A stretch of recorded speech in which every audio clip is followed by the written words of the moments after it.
Hey guys, sorry I haven't updated my channel in a few weeks. It's been really crazy busy, but I promise I will make a video soon and give you an update. But today is um, a hard day. Tomorrow is going to be even harder.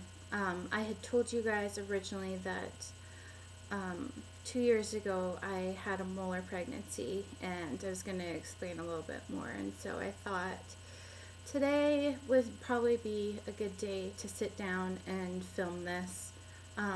It will be healing for me, and maybe it will be informative for you. Um, so I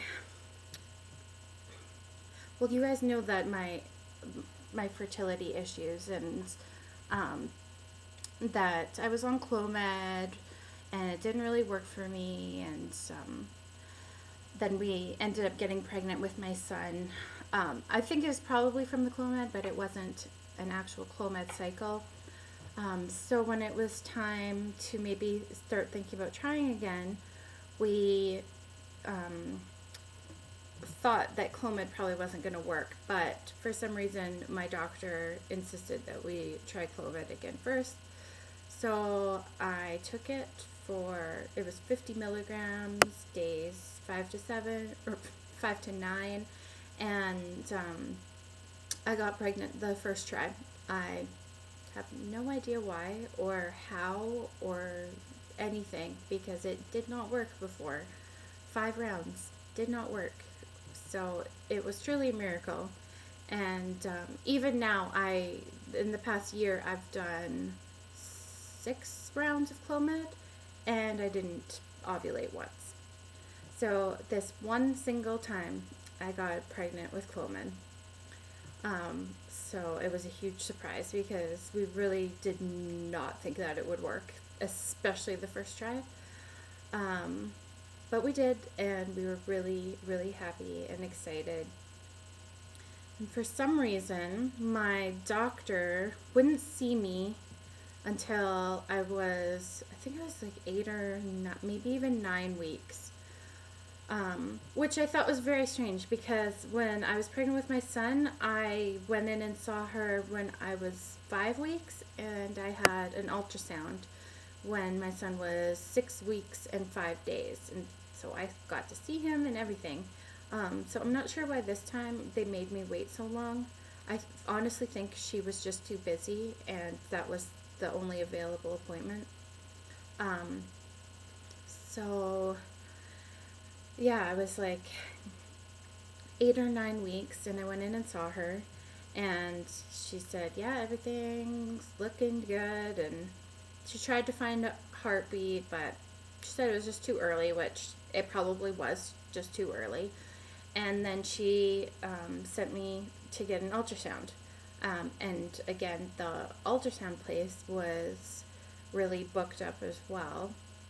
So I was 11 weeks? No. No, it was probably 11 weeks that I went in and got the ultrasound. And since it was just a dating ultrasound, just to find out my due date, my husband didn't come because, I mean, there's not really much to see anyways. You can see the heartbeat and everything, but it just would have been stressful for him to take time off work to do that. So I went by myself, and um, we had talked about, maybe I had asked her, like, can I get some pictures so I could show my husband, and she said, yeah, no problem. So then we got started with the ultrasound, and she got very, very quiet, and she had like I don't know if it was like a disgust look on her face or like concerned, I don't know. But she says to me, "I think there are two babies." And so I was like, "Oh my gosh, we're having twins. That's amazing." And then she said, "But I don't see any heartbeats." And she said, "There's something else going on here, and I've never seen anything like this before." And then she left the room. And that was it. She left me at the room for 20 minutes to go and try to get a doctor to come. She comes back 20 minutes later after dumping all that information on me that there were no heartbeats. She just leaves, not telling me anything else, which she shouldn't have said anything in the first place. So I'm laying there by myself 20 minutes, and she finally comes back and she says, "Oh, the doctor has an emergency." And my first thought is, and this is not an emergency? Anyways, she's like, sorry, I can't tell you anything else. You're just going to have to talk to your doctor tomorrow. I could not believe it. I was speechless. I was furious that this ultrasound tech had told me all this stuff, dumped this on me, and wouldn't tell me anything. And that I had to call my doctor the next day. So that whole night I did not sleep, obviously. That was on, the ultrasound was on September 11th, 2013. And then the next day was Friday. So first thing in the morning, as soon as my doctor's office opened, I called them. And they said that they hadn't gotten any ultrasound results for me. So I ended up calling the ultrasound place again and ripping their heads off, telling them they better get those results over to my doctor right now. So I waited an hour, called back, and my doctor was like, or the office assistant for my doctor said that my doctor was all booked up for that day. And this was a Friday. I was going to have to wait until Monday to come in and find out what was happening. It was the most ridiculous thing ever. And I do live in Canada, so maybe our system is really screwed up here, but like that's not okay for anyone to have to wait 4 days to find out what is going on. Anyways, and if they had known how serious it was, then maybe it would have been different, but the ultrasound tech just was clueless. She had no idea. Which is probably why I ended up being so sick, because they just dragged this out. So on Monday I went in to see my doctor, and she brings in another doctor from another town, and she says, "We both think that you're having a molar pregnancy." Okay, I've never heard of a molar pregnancy before. And she's like, "Don't Google it." Like, okay, well, are you going to tell me what it is? No, she wouldn't tell me anything. So, and then she wanted me to wait a week and go get another ultrasound and see if anything has changed or looks different, or which is stupid. Like, if there were no heartbeats, then why would we drag this out? Anyways, as soon as they left the room, obviously I jumped onto my phone and Googled molar pregnancy. And then I read all this stuff about cancer and having to go through chemotherapy, and I was just sick to my stomach. Like, why me? Why me? Like, we already have to struggle with this infertility. Why would we have to deal with this too? It's just not fair. Sorry, I get really emotional about this, obviously, still. Because that was the last pregnancy I had. And it's just not fair that they're not here with me. So I went home and I went on Baby Center and I found a molar pregnancy group. And they told me that I shouldn't be waiting a week. They actually were shocked that my doctor had suggested that I wait even longer, because at this point I was about 11 weeks pregnant, and I was measuring 19 weeks, but that's just, it's because the tumor in my placenta was out of control. I guess I should explain that. I had a partial molar pregnancy. There's a complete molar pregnancy where there is no actual baby. But I had a partial molar pregnancy where there is a baby, and I had 2 babies. One baby was perfect, and then one baby was part of the partial molar. So that means that their genetics were not good. A partial molar pregnancy is when two sperm um, implant into one egg, and so the genetics are all screwed up, and then a tumor, it can turn into cancer, um, but it grows in your placenta. Basically, it just takes over everything, and I think that's why both of my babies died. I think that it was just growing way too quickly, way too fast, and also from what the girls on Baby Center told me, that most molar pregnancies are diagnosed way earlier than 11 weeks, and that they waited way too long, and I was so sick. So my HCG levels were 450,000 at 11 weeks, where the highest they should ever get are like 250,000 in your whole pregnancy. So mine were almost double. So that was kind of the number one sign that they knew that it was a molar pregnancy. And then I guess on the ultrasound they can tell as well. It just looks different. And anyways, so these girls in Baby Center, they basically just scared the hell out of me, saying like, you could die, you need to go to the hospital right now. And I kind of just brush off like, well, my doctor doesn't seem concerned yet, so I'm just gonna wait it out and see. And then I was reading about how the first place that cancer from a molar pregnancy spreads to is your lungs.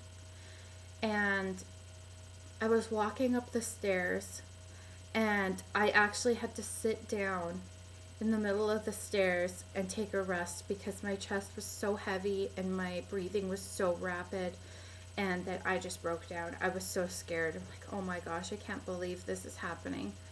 So I called my best friend right away and like, can you come get me and take me to the hospital? And so she did. And we get there, I go into Emerge, and I explain what's going on, that my doctor thought maybe I was having a molar pregnancy, that I was having trouble breathing when I'm walking and going up and down the stairs, and that I was so sick. I was throwing up all the time. It was really awful. And almost immediately, they sent me up to labor and delivery, and right away, they had a doctor come in and talk to me, and she said, this needs to come out right now. And then she was the one who actually explained to me what a molar pregnancy was, how serious it actually really is, and that it needed to be removed immediately. So just because of my bad experience with that ultrasound tech before, I asked the doctor if I could just have one more ultrasound just to make sure. Like, I wanted to see for myself that they didn't have heartbeats anymore. I just could never live with myself if I hadn't have seen it for myself, because the ultrasound tech, the first time, she didn't show me anything. So she said no problem, and a couple hours later, they sent me down to get ultrasound, and the tech showed me the screen and just said there's nothing anymore. And I thought, okay, I'm at peace with this now. I can go and get the DNC. So at this point, my husband had come to the hospital. He was at work, and I didn't want him to leave work if nothing was really going to happen. But at this point, they were very certain, like, this, I needed to have a DNC, like, immediately. So he came, and then my friend left. And then I was actually really surprised. This is probably where I'm going to get emotional. They had a social worker come in, and she was the sweetest, nicest lady, and she really did make everything so much better. I think I was just in so much shock. I wasn't really thinking about, like, my mental health and how it was going to affect me. But she came in and just talked to me about like different groups that I could join after, like a pregnancy loss group at another hospital that I could join, and just different things that I can do. And she had um, said that, like the holidays can be really hard, and there was this group that you could go talk to, and then she talked about their birthday, and she said, it really helps sometimes if you name your babies, and if you count the day of the D&C as their birthday. So at that point, I just broke down. I was just so shocked that like I was gonna have to live with this forever. That they were gonna have a birthday, that they were gonna have names, that they were real people, and they're not here anymore.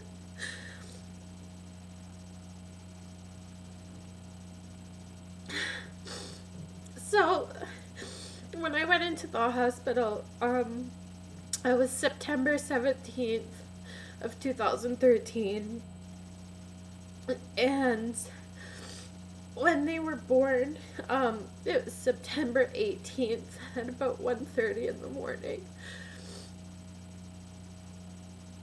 The sucky part is that my birthday is September 19th.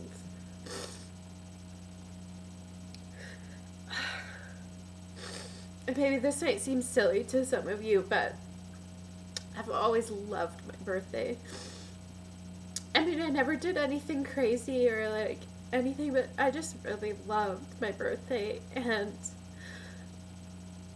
I try really hard to just try and celebrate my twin's birthday. I do try really hard. Oh, but it's just so hard. I end up just being really upset instead.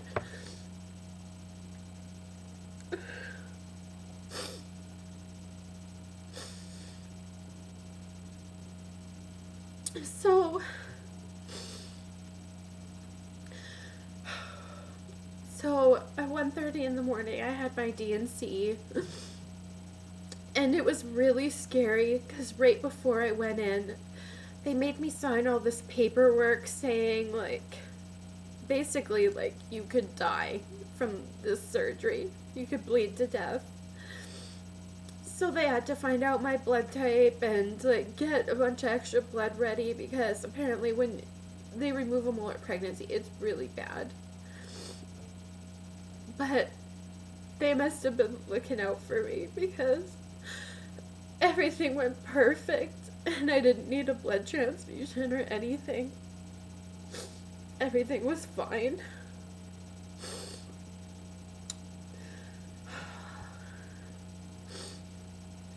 But when I woke up from the surgery, it was just awful. I immediately I just didn't feel pregnant anymore. And just knowing that they weren't in my belly anymore was just awful.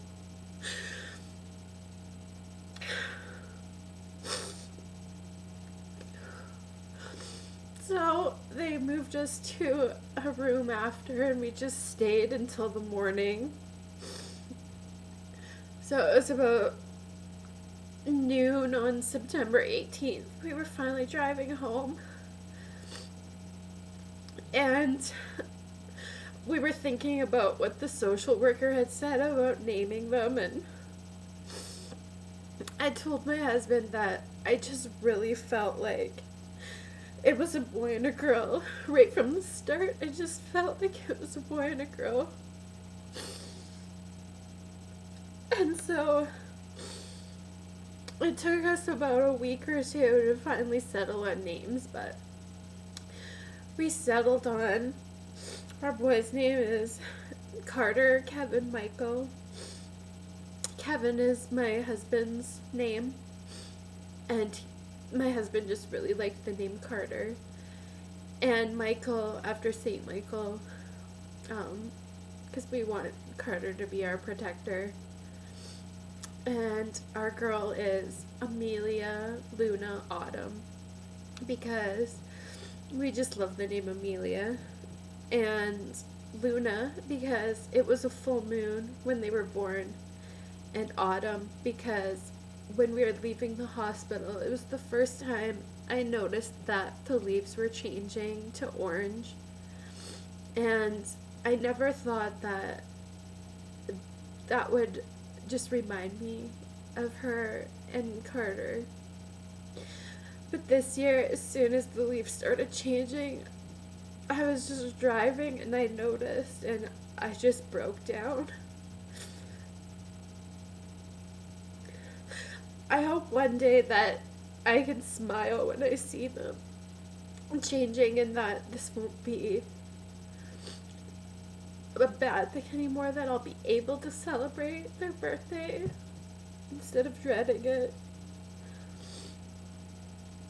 But going back to knowing that they were a boy and a girl, when I was 4 weeks pregnant, I had literally just found out I was pregnant a few days before, and me and my friend were going to Disney World for a day. We were in Florida for other things, but we were going to Disney World for a day. And of course, I wanted to buy something. At this point, I had no idea I was pregnant with twins. But I knew that I was going to have a girl. I just knew it. So we went into one of the stores and I bought this little baby Dumbo. And I was just so thrilled that I was going to get to buy something for my new baby at Disney World, because I am a Disney freak. And we were leaving the store and I don't know what it was, but something told me, go back in and buy a boy one. I don't know why. Something in me told me to do that. I had no intentions of buying two. And I went back in and I bought a Simba boy. It was like a little baby thing, same as the Dumbo one. And from that point on, I just knew I was having twins. I just knew it in my soul. I just knew. And so when she told me on the ultrasound that there were two, I said, I know. I just know. And thank God that I listened to my instincts, because those two stuffed animals, again, maybe you're going to think this is silly, but I slept with those two stuffed animals for like months and months after I lost them. And it was just so nice to hold on to something that was theirs. Because it was theirs. And even to this day, I have them sitting on a shelf, and when I look at them, they do make me smile. Because it was like the one thing in the world that was for them, that was theirs. So after all that, we went home, and just don't think my family knew how to handle it, which is understandable. Like, I don't think I would know how to handle it either. My mom just really wanted me to have a nice birthday the next day and was asking me, what do I want to do? What do I want to have for dinner? And honestly, I was just so dumb. I just didn't even care. I didn't want anything. I just wanted to lay in bed and sleep and pretend it was just all a bad dream, and it was just awful. And we were in the process of buying a house, the house that we live in right now. And we were coming to do one last little walkthrough on my birthday, so like the day after my D&C. And when we first had looked at the house, it was before we knew anything was wrong. And we thought this house would be perfect. This is going to be the baby's room. This is going to be my son's room. And then when that all changed, when we moved in, that was really hard too, because the room that was supposed to be the baby's room, my son is actually in now. And it was really hard to even just be in there because we had made plans for them, and they're gone now. And it did take a few months to let go of that. It was really hard too. Every time I'd look at that room, it just remind me of them. It just hurt so bad. So then, with a Molar pregnancy, you have to go and get blood tests. I had to go once a week for months. I think until December it was once a week. And at the end of December, my HCG was still not at 0. And my doctor started to get really worried that the tumor was growing back. And so she had referred me to the cancer clinic for the beginning of January, which was the scariest thing ever. Like, it was stressful enough just losing my babies, and now there's talk of chemotherapy, and it was just so awful.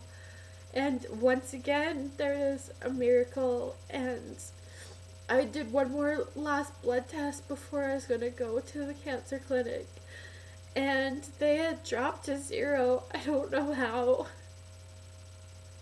Again, I think it was my babies watching out for me. Sorry, I'm crying so much. I just really don't talk about this a lot. And because tomorrow is their birthday, it's just really emotional.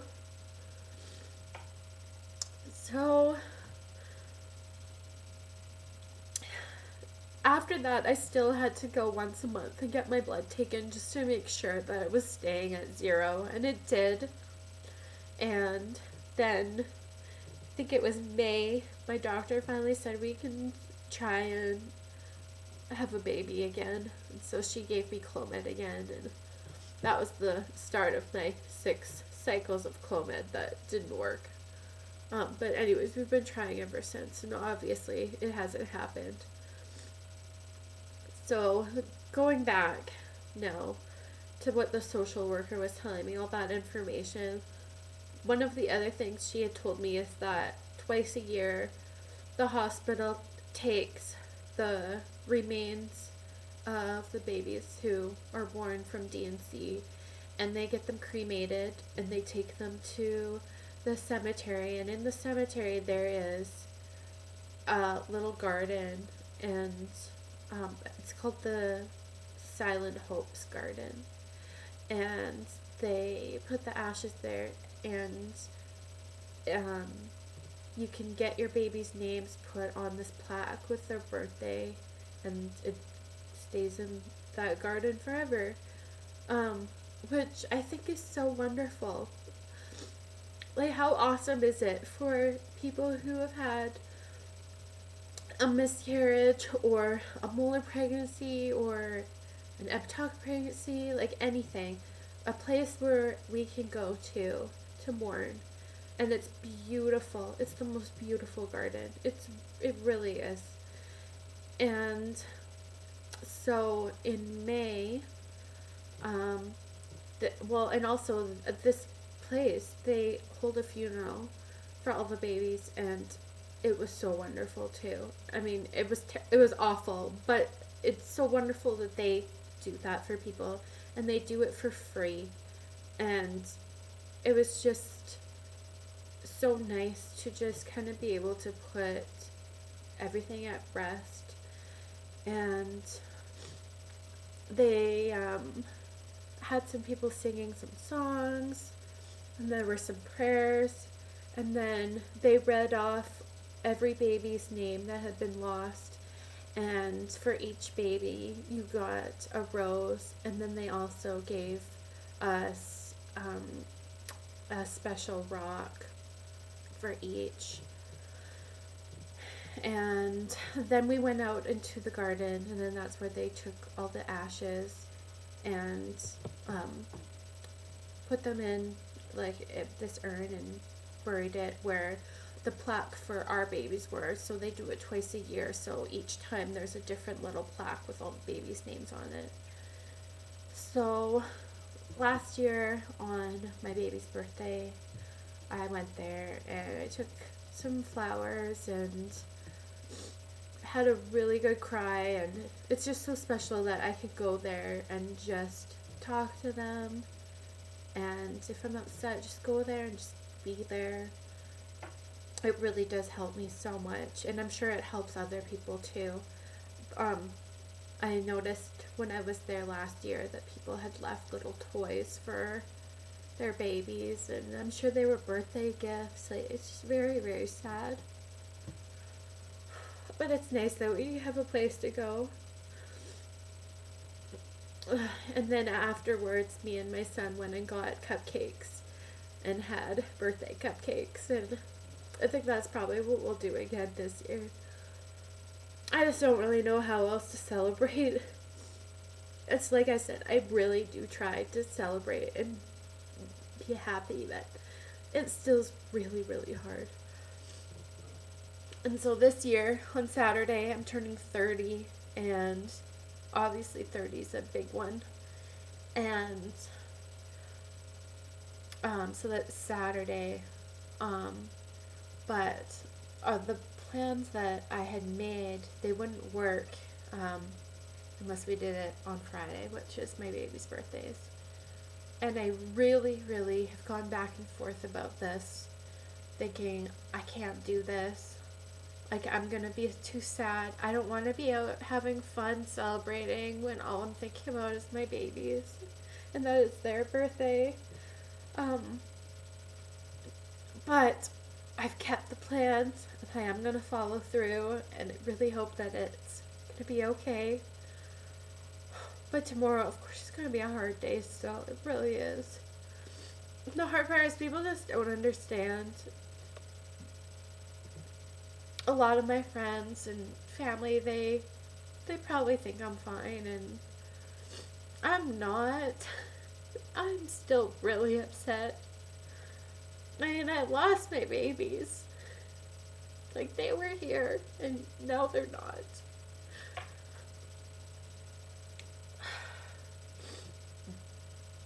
I've even had people tell me to get over it. And I guess if you haven't lost a baby, you just don't know. And honestly, I think those people don't have a right to have an opinion about how I'm grieving, because they haven't been through it. Especially when you're struggling with infertility and you finally get pregnant and then they're gone. And now it's been 2 years and I'm still not pregnant. It's just really hard. Especially if you see pregnancy announcements every single day. And I think this time of year I just get super emotional about it. I've been pretty good, but this week has just been I'm just miserable. I can't be happy for anyone. But anyways, apparently molar pregnancy, the first time it happens, it's a chance of 1 in 1,000 pregnancies. Oh, I'm so lucky. And my doctor at our enormous city hospital said she only sees 1 a year. So they're fairly rare. So 1 in 1,000. And for any pregnancy after, the statistic is if you had a molar pregnancy before, it's 1 in 2,000 chance that you'll have another one. I feel in my heart it's not going to happen again. I really do. I'm not sure why this happened. Not sure the lesson that I have to learn from this yet. I'm sure I'll know one day. But it's just really hard. Wouldn't wish a molar pregnancy on anybody. I mean, that whole year of blood tests, and then after losing my babies, and then having to go to their funeral, and then talk of chemotherapy. I mean, we were so stressed out. So stressed out. So, if you are having a molar pregnancy or you've had one and you want to chat, please leave me a comment. I would love to talk to you about it, since I've come through it and I'm on the other side now. But if you have any questions about it, like, please let me know and I will definitely answer. And if you could just say a little prayer, send up some birthday wishes for Carter and Amelia tomorrow, that would mean the world to me. And I'll do an update on what's going on with me in probably a few days. I'm just going to take it easy for the next couple days. It's going to be hard. So thank you for watching this extremely long video. And I'll talk to you guys later. Bye.